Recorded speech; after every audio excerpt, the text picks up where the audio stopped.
Start. सभापति महोदय, मैं वित्त विधेयक का समर्थन करने के लिए खड़ा हुआ हूँ।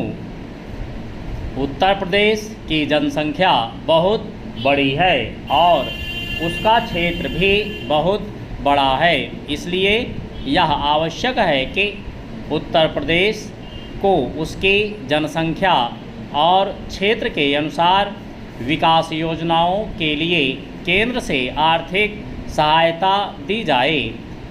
इसके बिना उत्तर प्रदेश की उन्नति होना असंभव है। भारत का किसान इस देश का जीवन है। किसान पर ही सारी खुशहाली और उन्नति निर्भर करती है।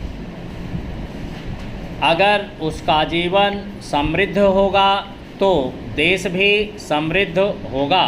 इसलिए यह आवश्यक है कि किसान की दैनिक जीवन की चीज़ें सस्ती हों और उसके खाद और कृषि यंत्र आदि सस्ते दामों पर मिल जाएं।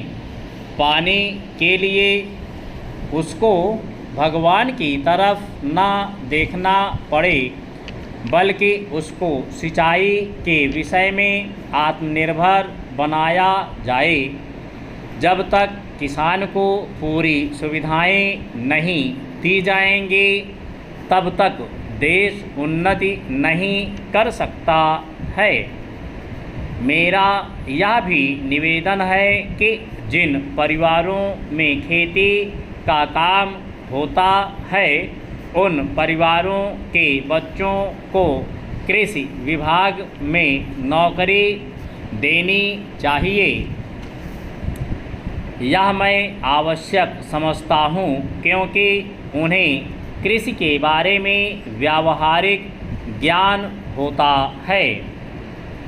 सभापति महोदय, वर्तमान सरकार ने समाजवाद की नीति अपनाई है और सरकार समाजवाद की तरफ कदम बढ़ा रही है, लेकिन हम देखते हैं कि बड़े और छोटे सरकारी कर्मचारियों के वेतन में बड़ा फर्क है।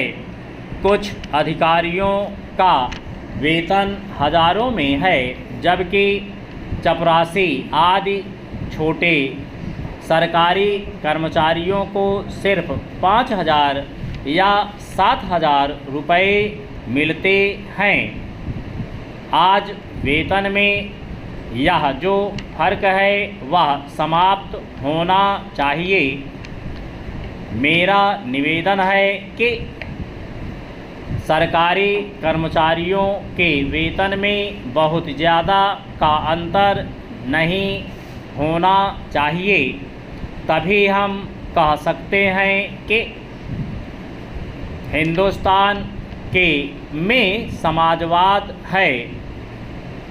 किसान की रोज़ाना के उपयोग की चीज़ें बहुत महंगी होती जा रही हैं।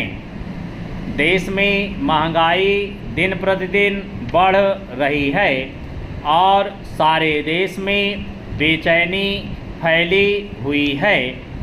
इस बढ़ती हुई महंगाई को रोकना आवश्यक है, नहीं तो देश में क्रांति हो जाएगी।